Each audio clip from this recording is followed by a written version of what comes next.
प्रिय विद्यार्थियों, online class में स्वागत है। तो आइए आज हम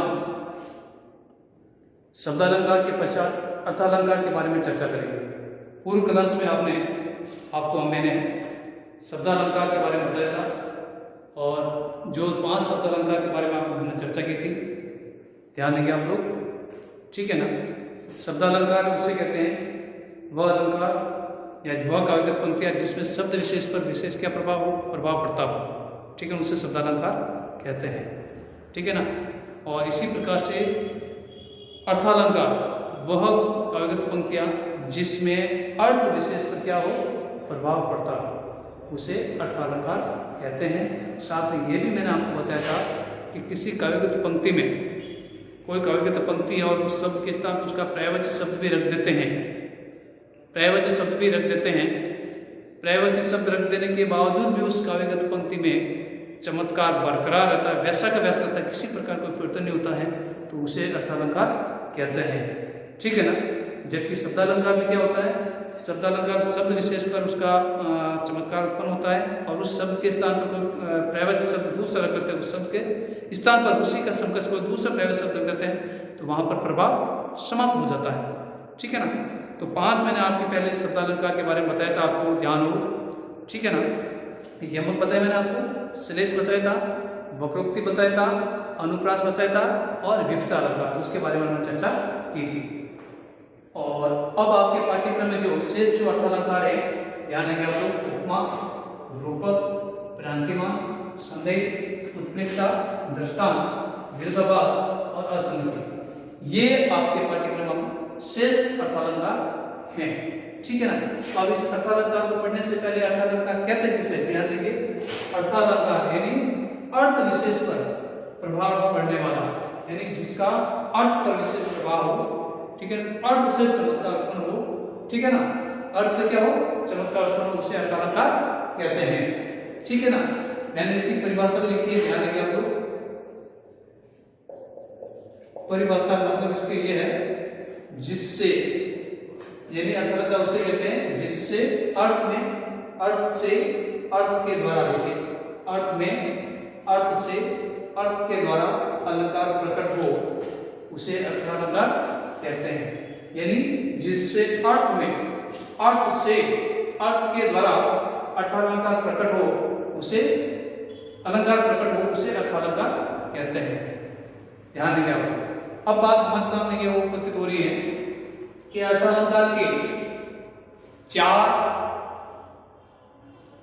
मुख्य बातें होती हैं। अर्थालंकार में क्या होती है, 4 मुख्य बातें होती हैं। लेकिन अर्थालंकार कौन से वो अर्थालंकार जो सादृश्य मूलक होते हैं, कौन से होते हैं बच्चों, सादृश्य मूलक। जो सादृश्य मूलक जो अलंकार होते हैं, अर्थालंकार होते हैं, उनके 4 भाग होते हैं। ध्यान देने की बात है, सादृश्य यानी समान रूप से दिखने वाले, समान रूप से दिखने वाले कुछ ऐसे अलंकार हैं, अर्थालंकार हैं, उनके 4 पार्ट होते हैं, 4 भाग होते हैं, ठीक है ना।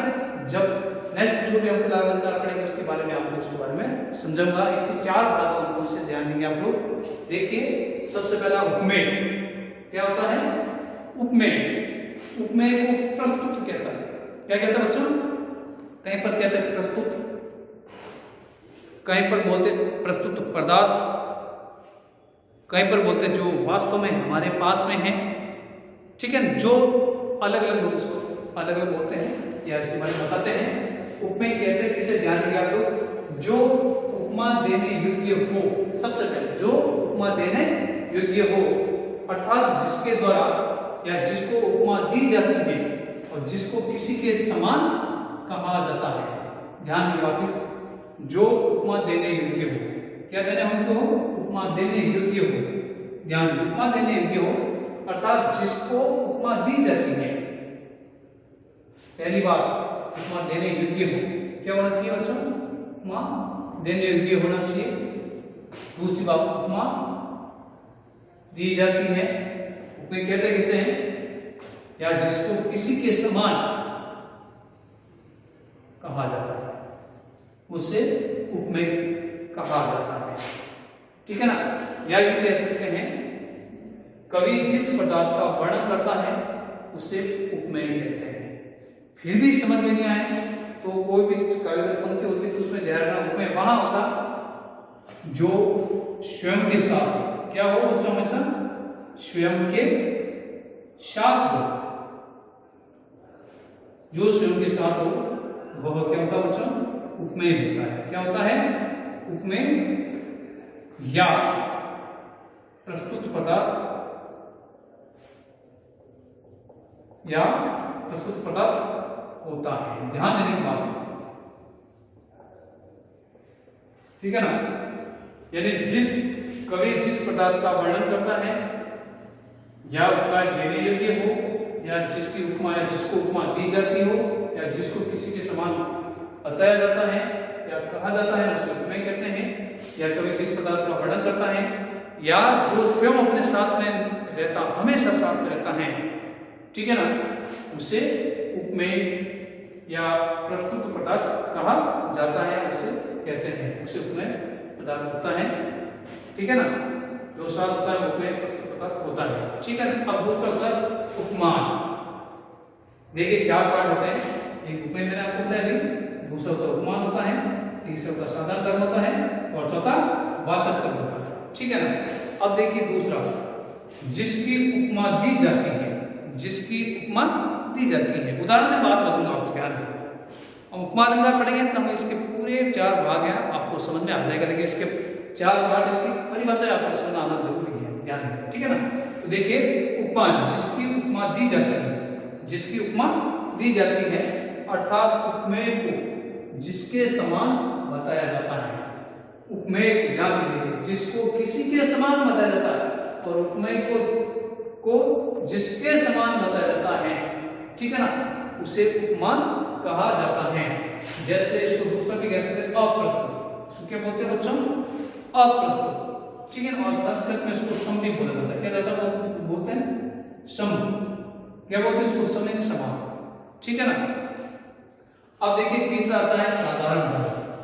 क्या आता है, साधारण धर्म।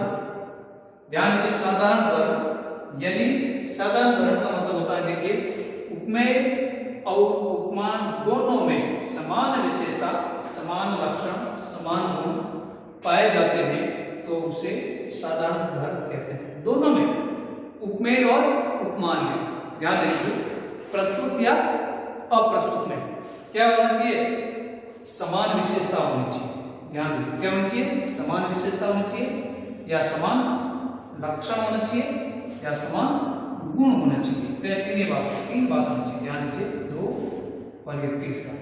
ठीक है ना, तो समान धर्म क्या होगा, उपमेय और उपमान में या प्रस्तुत या अप्रस्तुत में समान विशेषता होनी चाहिए या समान लक्षण होना चाहिए या समान गुण पाए जाते हैं तो उसे हम क्या बोलेंगे, साधारण धर्म कहते हैं। ठीक है ना, अब एक तीसरी बात आती है, ध्यान दीजिए, वाचक शब्द।